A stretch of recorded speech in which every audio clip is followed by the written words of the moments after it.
I've seen a lot of change, been through a lot of pain. Some things are not the same as they were a year ago, but all will be okay. I move on each and every day.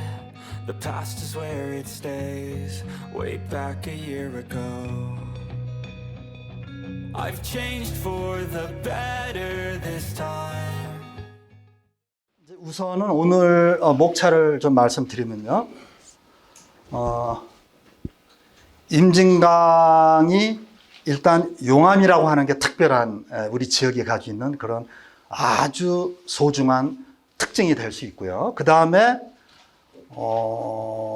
천연 기념물도 있고 굉장히 생태적인 그러한 다양성을 가지고 있는 우리나라에서도 아주 자랑할 만한 그러한 지역 중에 한 곳입니다. 그래서 그걸 제일 먼저 말씀을 드리고, 그 다음에 두 번째는 이제 우리를 길러낸 어머니 임진강은 임진강이 품고 있는 우리 조상들이 살았던 그러한 과거의 이야기들, 이런 것들이 어떤 게 있고, 땅 속에도 있고 땅 위에도 있고 한 거를 제가 간략히 정리를 해서 여러분들한테 보여드리고요. 그 다음에 중요한 거는 뭐냐, 왜 우리가 다시 임진강 시대를 얘기해야 되는 거냐, 이 부분이 오늘 이제 굉장히 중요한 그런 내용이 되겠습니다. 그리고 마지막으로는 이제 임진강 시대 누가 앞장서야 될 것인가 하는 이런 식으로 오늘 진행을 하겠습니다. 괜찮으시겠죠, 여러분? 네. 자, 여기 보면요. 지금 군남면이 있습니다. 군남면이 있고요. 이 평강읍이라고 하는 게 이제 북한에 있는 겁니다. 그래서 평강이라고 하는 데서 한 50만 년 전에 여기서 오리산도 있고 산이 두 개가 있는데요. 여기서 용암이 폭발했습니다. 그러니까 우리가 제주도에서는 화산이 용암이 폭발하면서 뿜어져 나오는데요. 이 평강공원에서 나온 용암은 그렇게 나온 게 아니고 그냥 괄괄괄괄 하면서 계속 나오는 겁니다. 이게 뻗쳐 올라가는 게 아니고요. 계속 거기서 계속 용암이 흘러나오는 그런 식으로 지금 돼서 어디로 가느냐. 그래서 이제 이쪽이 임진강이거든요. 아니, 저기 한탄강이요. 그래서 한탄강을 따라서 이 밑으로 이렇게 지금 흘렀습니다. 그러면은 한탄강이 용암이 흐르기 전에도 한탄강은 흘렀겠죠. 그렇죠? 한탄강이 흐르고 있는데 용암이 나왔어요. 그래서 용암이 막 나와가지고 대지를 다 덮고 강도 다 덮어버렸습니다. 그러면서 이제 이것이 굳어지기 시작할 때 또 비도 내리고 강물은 또 강물대로 흘러가야 되니까 용암이 나온 다음에 강물은 물줄기가 좀 바뀔 수가 충분히 있죠. 그러니까 좀 바뀌어 있습니다, 물줄기가. 그러니까 용암이 나오기 전에 한탄강 물줄기하고 용암이 나온 다음에 한탄강 물줄기는 같기도 하고 다르기도 하고 그렇습니다. 예. 그래서 지금 여기서 용암이 흘러나왔는데 몇 번 흘러나왔냐면은 그 화산 활동을 3번을 했어요, 크게. 그러니까 50만 년 전에 한번 화산이 또 용암이 나오고 48만 년 전에 또 용암이 나오고 그 뒤에 또 12만 년 전인가 또 용암이 나오고 이렇게 됐습니다. 그래서 여기서부터 이렇게 했는데 그 용암이 3번 나온 걸 어떻게 아느냐? 그게 바로 여러분 차탄천. 차탄천 들어가는 입구에 보면은 이 용암이 이렇게 수직전리라고 그래가지고 이렇게 약간 기둥처럼 생긴 것들이 이렇게 배열이 되어 있는데 그게 3군데가 있습니다. 아래도 있고 중간도 있고 위에도 있고. 그러면 아래에 있는 게 50만 년 전 거겠죠. 그 위에 있는 게 48만 년 전. 그 위에 있는 게 뭐 12만, 13만 년 전 이렇게 되어 있습니다. 그 연대를 어떻게 하느냐? 이거 다 측정을 했습니다. 그래서 그때쯤이다 이렇게 되어 있습니다. 용암이 3번 흐른 흔적이 있는 곳이 차탄천 바로 들어가면 선바 있고 한 그 입구 쪽에 있습니다. 예. 그러니까 우리가 용암이 나왔다. 그럼 용암이 한 번 나온 줄 알았는데 그러면 3번만 나왔을까요? 그렇지 않습니다. 수없이 많이 나왔는데 크게 용암이 나와서 흘러서 여기까지 흔적을 남긴 것이 크게 3번이다. 그러니까 아마 그 평강 근처에는 여러 번 계속적으로 화산 활동이 일어났다. 이렇게 보시면 되겠습니다. 그래서 이렇게 내려오는 한탄강이 있습니다. 자, 그러면요. 또 임진강. 네. 임진강은 평강에서 임진강 쪽으로도 용암이 흘렀습니다. 그래서 용암이 역곡천을 이쪽이 역곡천 있는 데로 나오는 길인데요. 여기서부터 용암이 흘러서 또 내려왔습니다. 이렇게. 그런데 지금 임진강에서 내려온 용암은 한 차례만 지금 현재 흔적이 발견되고 있습니다. 예. 이렇게 우리 지역이 아주 특별한 지역이다. 제주도는 섬 전체가 화산이고요. 그렇죠? 화산 자체에서도 계속 폭발하면서 오름이라는 게 뭐 365개가 있다고 지금 얘기를 하지 않습니까? 그런데 그 제주도는 살기가 어렵죠. 그리고 농사 짓기도 어렵고요.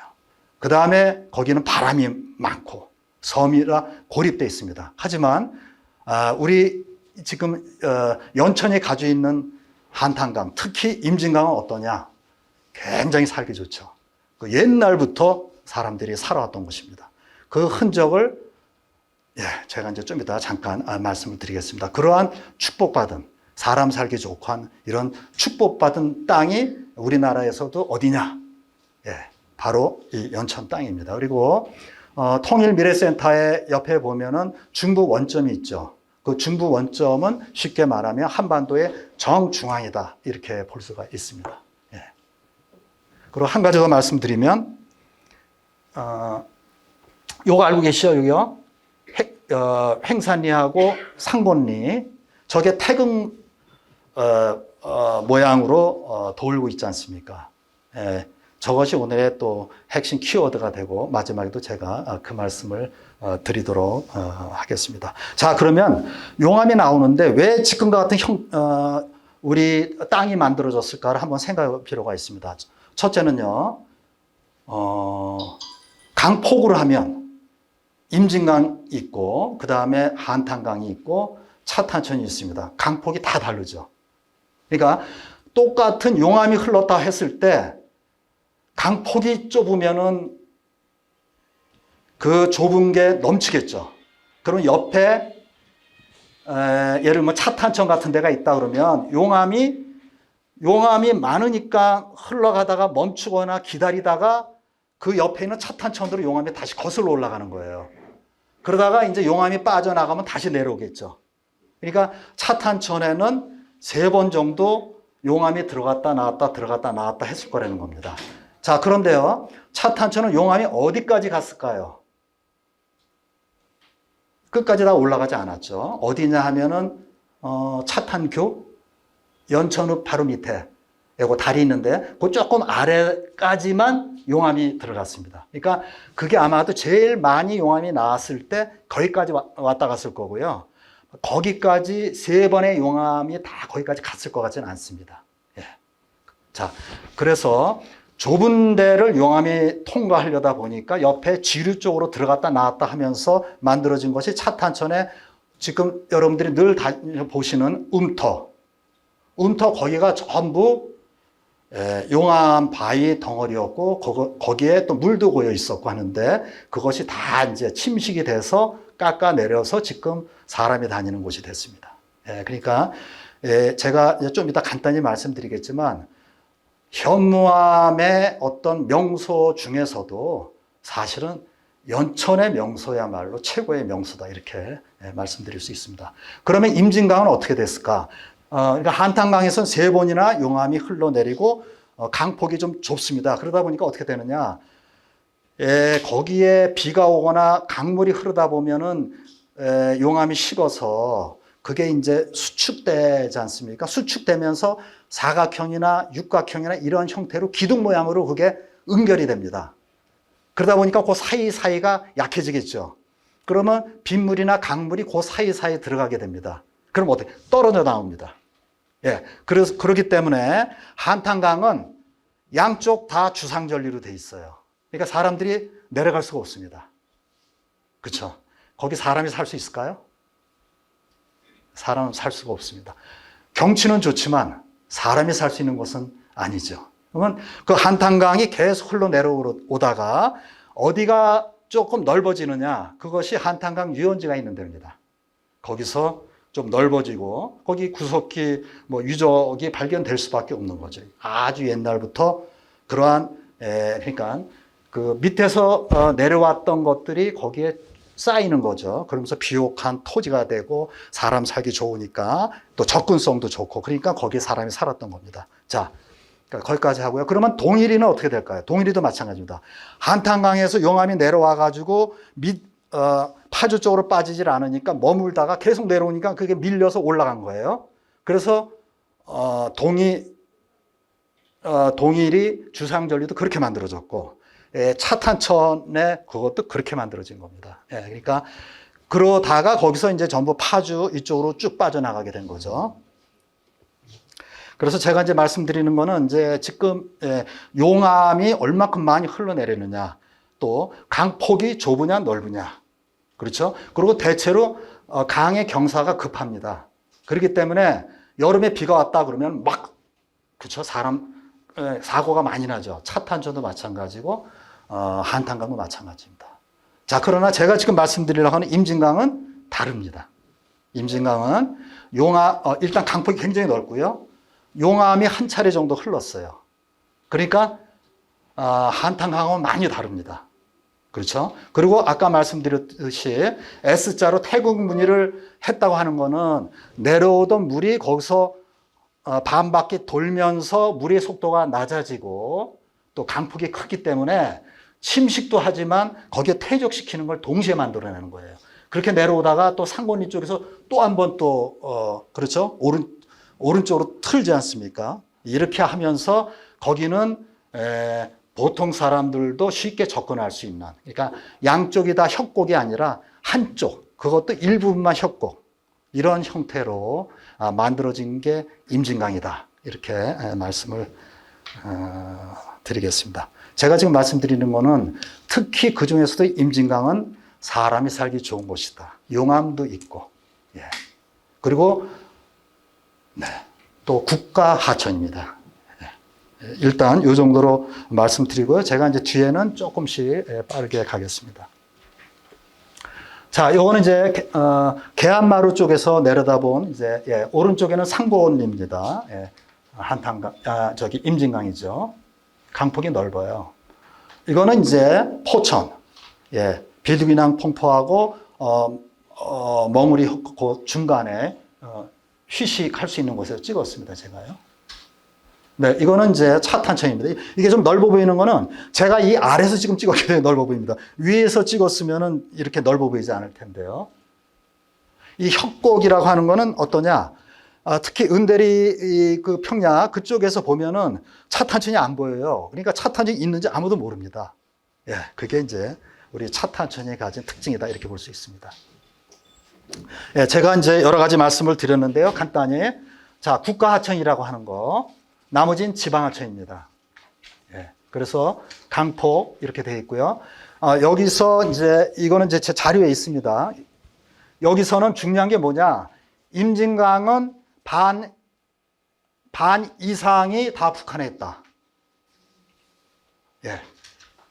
254km인데 우리 여기 대한민국에 있는 거는 91km 정도 있다. 이것만 여러분들이 알고 계시면 되고요. 특히 임진강의 중류에 우리가 해당돼 있다. 이렇게 보시면 됩니다. 그 다음에 한탄강은 136km인데 북한에서 발원이 됐지만 실제로는 우리 대한민국에서 거의 다 흐르고 있다. 이렇게 보시면 됩니다. 강폭이 좁죠? 그렇지만 우리 한탄강 유원지 있는 쪽은 좀 다릅니다. 이쪽은 강폭이 넓어서 사람이 살만한 곳이다. 이렇게 말씀드리겠습니다. 그 다음에 이제 차탄천은 30km나 되지만 아까 말씀드렸죠. 용암이 흘러간 곳, 그것이 지금 차탄천 애운길이라고 그러는데 그 길이는 10km가 채 안 됩니다. 예. 여기에 특징은 뭐냐? 수직 절벽이면서 협곡입니다. 좁은 계곡이고 양쪽 다 가파르기 때문에 들어갈 수 있는 입구가 몇 군데 없어요. 예. 그런 데는 사람이 살 수가 없겠죠. 대신 구경하는 많은 사람들이라서 구경하기에는 굉장히 좋은 그런 비경을 연출하겠죠. 예. 최근에 한 3, 4년 동안에 많은 변화가 저희 임진강 또 여러분 우리가 살고 있는 이 지역에서 일어났습니다. 한번 보시겠습니다. 첫째, 한탄강 유네스코 세계 지질공원이라고, 이거는 전 세계인들이 이거는 특별한 지질을 가지고 있는 지역이다 해서 지정하는 곳입니다. 자, 보시면요. 2020년에 지정이 됐어요. 근데 포천이 가운데 있으면서 지질공원 센터를 만들어 버렸네요. 예. 참 발빠르죠? 그 이유가 있습니다. 왜 그러냐면요. 그 이유가 뭐냐면요. 2017년, 그러니까 2017년 한탄 임진강 국가지질공원을 한탄강 국가지질공원이라고 이름을 바꿨습니다. 그러니까 임진강을 싹 빼버린 거죠. 임진강을 빼버리고 작업을 했겠죠? 임진강을 빼버리고 얼른 지질공원 센터를 만들어 버렸습니다. 딱 가운데 있고. 그러니까 마치 이거는 마치 유네스코 지질공원이다 그러면 이꼬르 포천 이렇게 돼버렸습니다. 안타깝게도. 자, 면적을 보면요. 포천, 철원, 연천이 제일 작아요. 근데 명소를 보면 자, 포천이 11개 있고 연천이 9개 있고 철원이 4개 있습니다. 그 연천의 9개소 중에서 뭐 좌상바위 있고요. 제인폭포 있고요. 그렇지 않습니까? 그건 딱 한 가지씩만 중요한 포인트가 있는 거예요. 그런데 제가 지금 말씀드리고 싶은 거는 차탄천은 종합 선물 세트와 똑같습니다. 뭐가 있냐면요. 이게 지금 잘 안 보이는데 바로 뒤에서 보여드리겠는데 이 수직으로 기둥 모양으로 잘렸는데 이거는 반대로 이렇게 됐습니다. 수평으로. 그런 건 없거든요. 여기 저희 은대리 입구에 있어요. 그 다음에 또 뭐가 있냐면 바위가요. 이렇게 퇴적이 됐다가 눌려가지고 이게 휘어졌어요. 그러니까 평평하게 퇴적된 건 봐서도 그것이 돌아가면서 막 용트림 하듯이 된 거 이런 거는 없습니다. 그리고 아까 말씀드렸죠. 용암의 흔적이 3군데 이렇게 있어서 이게 연대 측정하니까 이렇다라고 하는 거 딴 데 없습니다. 그러니까 다른 데 있는 건 여기 다 있고요. 여기에 있는 건 다른 데 없습니다. 그래서 굉장히 이 차탄천은 가장 소중한, 다행히도 아직까지 많은 사람들이 모르고 있습니다. 그 다음에 또 이 지금 세계지질공원에서 둘레길을 6개를 만들었습니다. 근데 보십시오. 4개가 연천에 있어요. 차탄천 주상절리길. 저희 요 차탄천 말씀드리는 거고요. 영강나루길. 옥녀봉 올라가는, 그쵸? 그 다음에 임진적벽길, 숭의전에서 동이대교인가요? 그쪽 해가지고 이쪽으로 올라오는 거. 이렇습니다.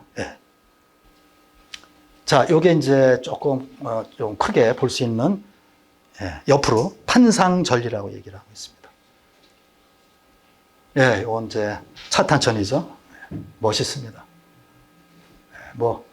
생각지도 못한 모양들도 연출이 되고 있고요. 사선으로도 있어요. 별게 다 있습니다. 용서인가? 그렇죠? 여기서 이제 요게 이런 식으로 이게 부채 모양으로 펼쳐지는. 자, 여기서는 쉽게 말하면 들어가는 길이 이쪽이 있고요. 이쪽 용서 있는 데 들어가는 길이 있고, 여기에 판상절리 있는 데 들어가는 데 있고, 여기서 이제 출발하고 이렇게 되거든요. 근데 이쪽은 들어가는 게 굉장히 불편합니다. 길이 없어요. 저도 가서 몇 번씩 헤매고 그랬는데, 앞으로, 지질공원의 명소 중에 최고의 명소는 차탄천이 될 수밖에 없다. 아까 말씀드렸죠? 강폭이 가장 좁습니다. 그리고 양쪽에 대고 물이 확 쓸려 나갑니다. 그러니까 위험해서 못 들어와요, 잘. 그리고 바깥에서 보면 안 보입니다. 그래서 사실 아는 사람이 많지가 않아요. 근데 그런 걸 우리의 소중한 자산인데 우리가 어떻게 할 것인가.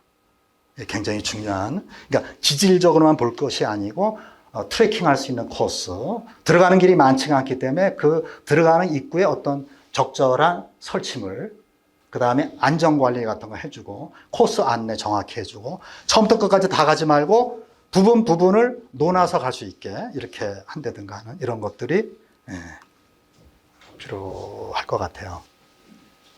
생물권 보존지역은요, 2019년도에 지정이 됐습니다. 그러니까 지질공원은 2020년, 그 다음에 생물권 보존지역은 2019년. 예. 그리고 연천군이 전부 다 해당이 되는데, 그 중에서도 요런 여기 빨간 한 데가 핵심 구역이고요. 그 다음에 다음으로는 초록색은 완충구역. 요런 데가 아마 지금 여러분이 사시는 곳하고 직접적으로 다 연관이 되어 있습니다. 예. 빨리 할게요.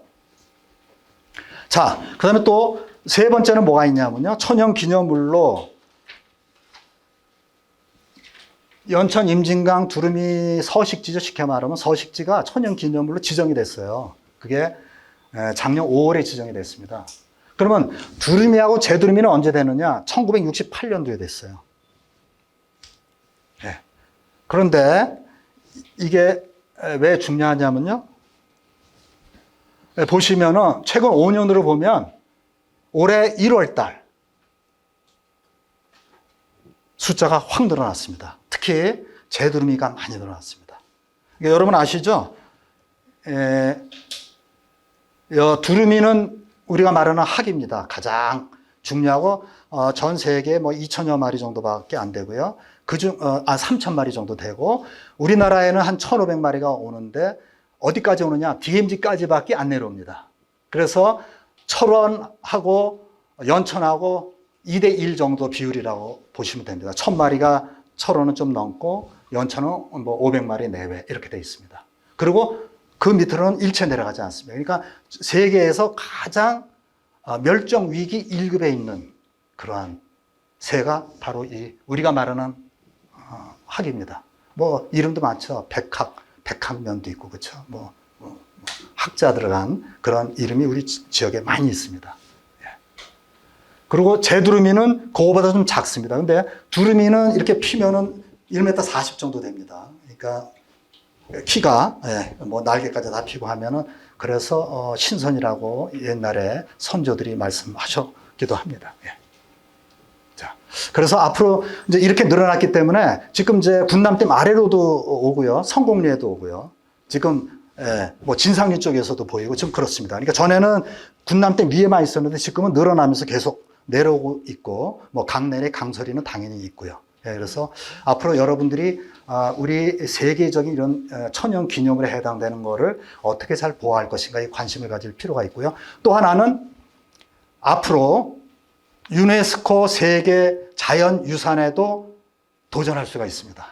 그러면은 유네스코 상관왕이 될 수 있죠. 그 정도로 우리가 앞으로 해야 할 일이 있다 하는 정도 말씀드리겠습니다. 자, 이거 얘기하시면 주무실 것 같은데 걱정이 되네요. 우리를 길러낸 어머니 임진강, 속과 땅 위에 옛 조상의 남긴 흔적. 이거 그냥 살짝 넘어가겠습니다. 자, 우리 아까 말씀드렸죠. 사람 살기 좋은 곳이 바로 임진강이었다라고 하는 거. 임진강을 구석기 유적도 많이 있습니다. 정곡리에도 있고요. 당연히 난계리, 원당리 있습니다. 많이 있습니다. 지표조사에도 신석기도 있고요. 구석기, 신석기는 다 돌 유물 아닙니까? 그렇죠? 그러니까 땅 위에도 있고 땅 속에 굉장히 많습니다. 여러분들이 모르셔서 그렇죠. 전부 다 유적입니다. 그러니까 지나가다가 돌멩이 발로 팍 차시면 안 됩니다. 조상님들이 다 쓰시던 흔적이기 때문에 가다가 침 아무 데나 탁탁 뱉으면 안 됩니다. 굉장히 중요한 땅이 특히 이 연천 땅이다 이런 말씀드립니다. 청동기도 있고요. 예, 초기 철기도 있습니다. 자, 상곤리가 있는데요. 자, 상곤리, 대입사리 공원 옆에 조금 가시면 보셨나요? 네. 제가 이거 한 3년 전에 찍은 거라 이렇게 됐고요. 최근에 뭐 깨끗하게 해 놓으셨을 것 같아요. 네.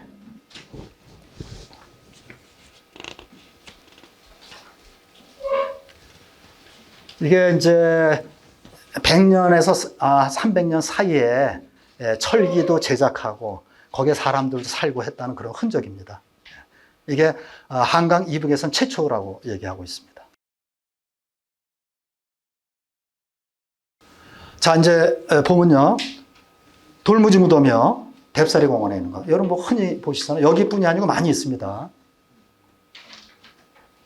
무덤을 할 때 그냥 돌로 쌓아놓은 거죠. 그러니까 그 지역의 뭐 족장이나 부장이나 이렇게 높은 사람들이 될 수 있을 겁니다. 자, 여기서도 보면요. 저 횡산리에도 있고요. 뭐 우정리, 뭐 다 있습니다. 그 다음에 여기는 살았던 곳도 이렇게 다 있습니다. 그러니까 이거 설명 안 하겠습니다. 예, 이거 설명하면 또 길어지니까요. 자, 그렇고 그 다음에 이제 또 삼국시대로 들어오면요. 삼국시대로 들어오면은 뭐가 있느냐. 일단 고구려 시대에 보면은 이제 백제가 여기 초기 백제가 차지하고 있었습니다. 전부요. 황해도 쪽 전부요. 그런데 고구려가 이제 장수왕 때부터 남진 정책을 쓰면서 백제 한성이라고 그러면은 뭐 어디 몽천 토성이 되나요? 아니면 그 뒤 후방이 되겠죠. 한강 지역을 함락을 해버리고 그 다음에 이 임진강을 끼고서 보루를 구축합니다. 보루가 뭐냐면 지금 우리가 DMZ에 가면 GP, GOP 뭐 이렇게 있지 않습니까? 그런 거나 마찬가지예요. 그 다음에 통일전망대, 열세전망대 이런 거에 다 해당되는 겁니다. 그러니까 군사 적을 관측하고 뭐 유사시에 거기서 공격도 할 수 있는 그러한 군의 어떤 요새로 보시면 됩니다. 그런 것들이 쭉 만들어졌습니다. 그래서 장수왕이 475년 함락하고 이쪽 내려와서 한 몇 년 정도 되느냐 하면은 한 75년 정도를 이쪽을 장악하면서 한성, 그러니까 아차산 있는 쪽으로 나가는 보루를 전부 완성시킵니다. 그래서 이제 쭉 보루가 임진강 따라 있고, 그 다음에 전곡 있는 쪽에 대전의 산성 아시죠? 거기서 다시 양주로 내려가서, 그 다음에 불곡산 이런 쪽으로 양쪽 산에 전부 그러한 요새를 만들고요. 그 다음에 결국은 아차산까지 해서 그렇게 만들어냅니다. 그렇게 다 만들어서 75년 동안 만들어 놨는데 또 자, 신라가 이제 고구려를 치기 시작합니다. 그래가지고 한 50년 정도 돼서 신라가 임진강에 등장을 합니다. 그러면서 국경이 어떻게 바뀌었느냐? 임진강에서 저 한탄강 따라가는 게 아니고 임진강에서 그냥 임진강 위로, 임진강만 한탄강 쪽은 내주고요. 그렇게 해서 신라가 고구려하고 대치하고 있습니다. 그거를 120년 동안 대치했습니다. 120년 동안. 그러니까 고구려가 와서 한 75년 동안 보루 같은 걸 다 쌓았고, 그 다음에 이제 신라하고 대치를 하면서 밀려가지고 이 임진강에 끼고 있는 이러한 보루들은 또 다시 보수공사도 하고 다시 이렇게 하면서 건 200년 동안 고구려가 어떤 요새로서 이쪽 임진강 강변 쪽에 있는 거를 이제 요새화했다 이렇게 볼 수 있습니다. 그러면 임진강을 끼고서는 임진강 입장에서 보면 북쪽으로가 전부 그 용암 때문에 약간 절벽으로 많이 이루어졌기 때문에 그 위에서 그 요새를 만들었던 거죠. 그러면 접근하지 못하고 그 근처에 나루가 있으면 적들이 움직이는 것도 관측할 수 있고 하여튼 그러한 곳입니다. 예, 그래서 뭐 그렇게 말씀드립니다. 예. 예, 고구려 성과 보루는 또 임진강이나 한탄강 위역으로 보면 역시 그 연천이 가장 많이 있다 이렇게 볼 수 있습니다. 자, 요거는 그냥 간단히 말씀드리면요. 고구려 유적을 발굴 조사도 했는데 딱 한 번 발굴 조사하고 더 안 합니다. 그리고 흙으로 덮어버리고, 그리고 발굴 조사했던 책만 하나 딱 나와 있고, 발굴했던 유물은 발굴한 뭐 대학 박물관 이런 데 가져가 있고. 네, 그렇습니다.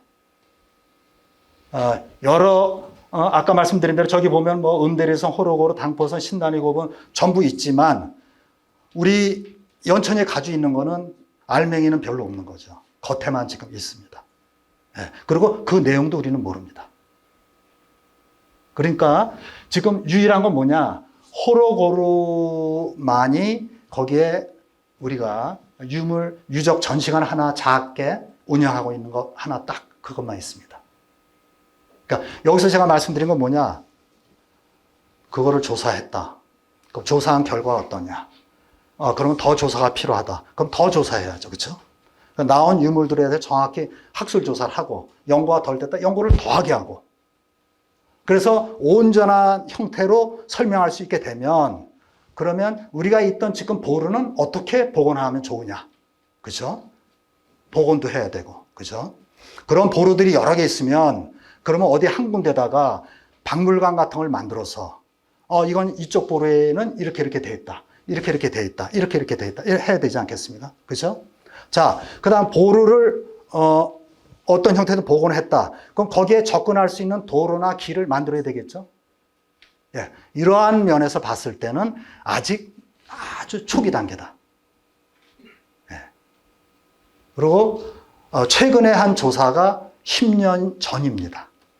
예, 이 우리 땅에 있는 많은 조사들이 10년 전입니다. 그래서 가끔씩 학술 조사 대회 하고 그분들은 가시고, 저 지역에 있는 분들은 학술 조사 내용도 잘 모르고, 예, 이렇습니다.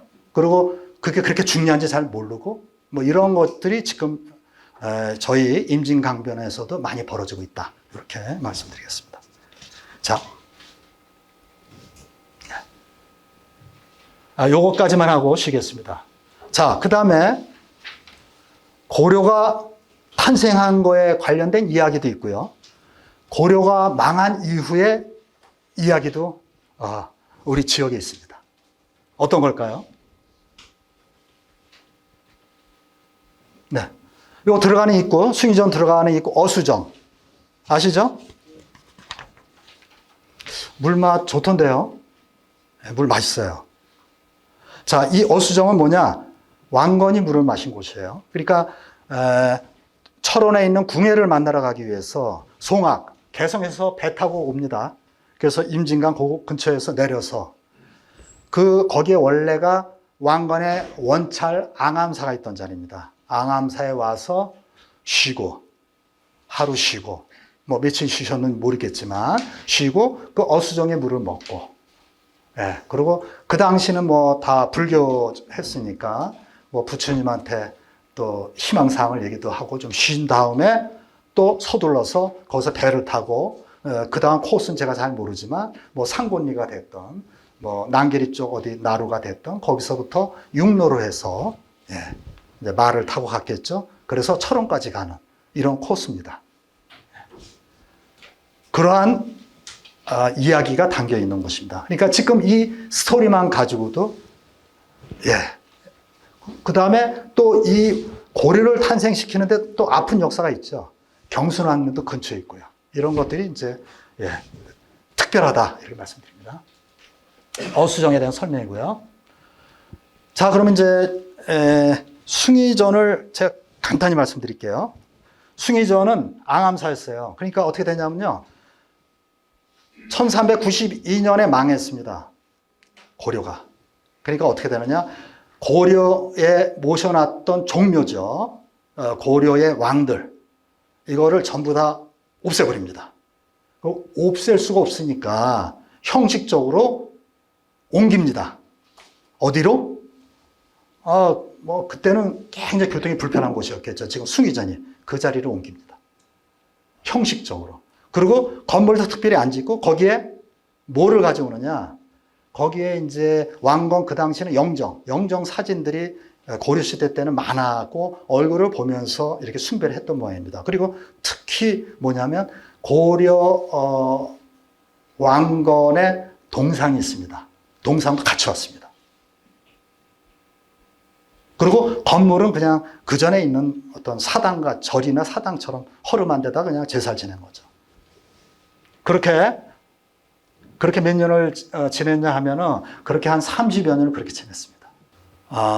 이름을 숭의전이라고 합니다. 그러니까 왕이 머무는 곳, 전자. 그걸 처음으로 1452년에 숭의전이라고 딱 합니다. 앙암사로 온 지 60년 만에 그것도. 그리고 그 당시에 있던 마전 현현을 마전군으로 격상시키고요. 형식적인 거죠.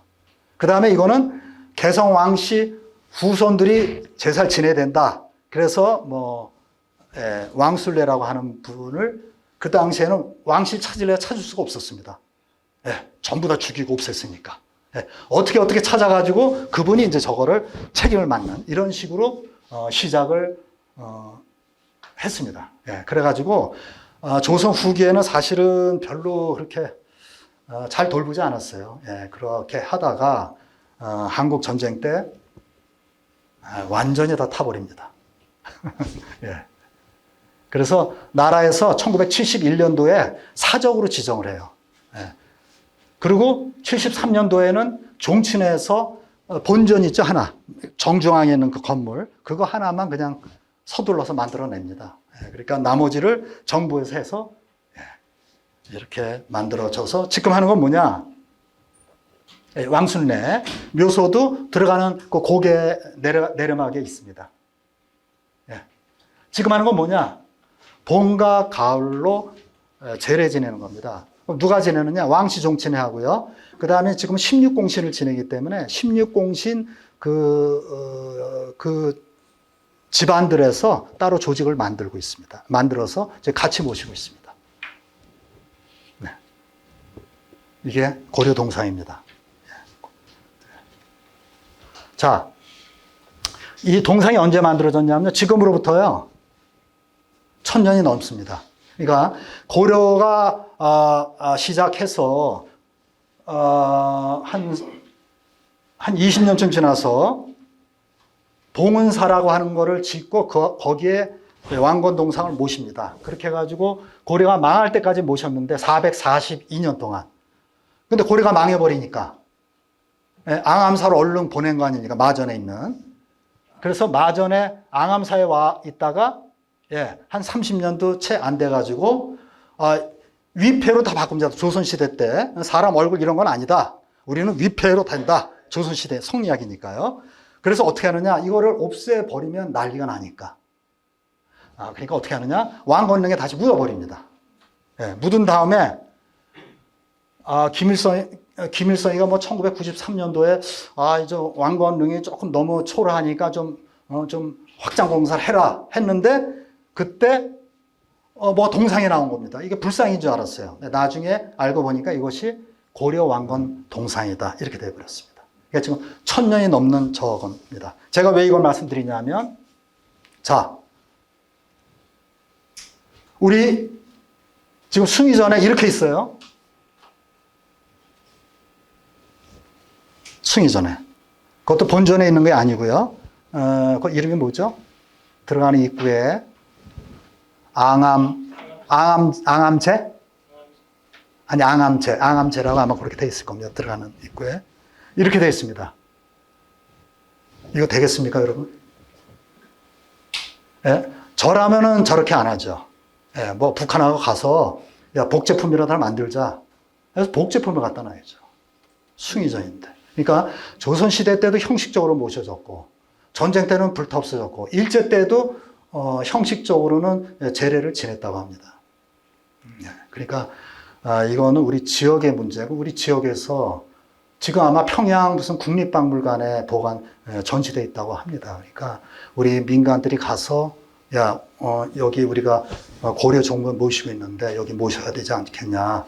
그럼 복제품이라도 해달라. 그래서 이렇게 해야지 이제 많은 사람들이 오지. 와가지고 숭의전 와봤는데 이렇게 돼 있다 그러면 집에 있는 자기 돌아가신 조상님들 액자보다도 뭐 그렇게 크게 나아진 것 같지는 않습니다. 예, 그러니까 이런 게 우리 현실이다.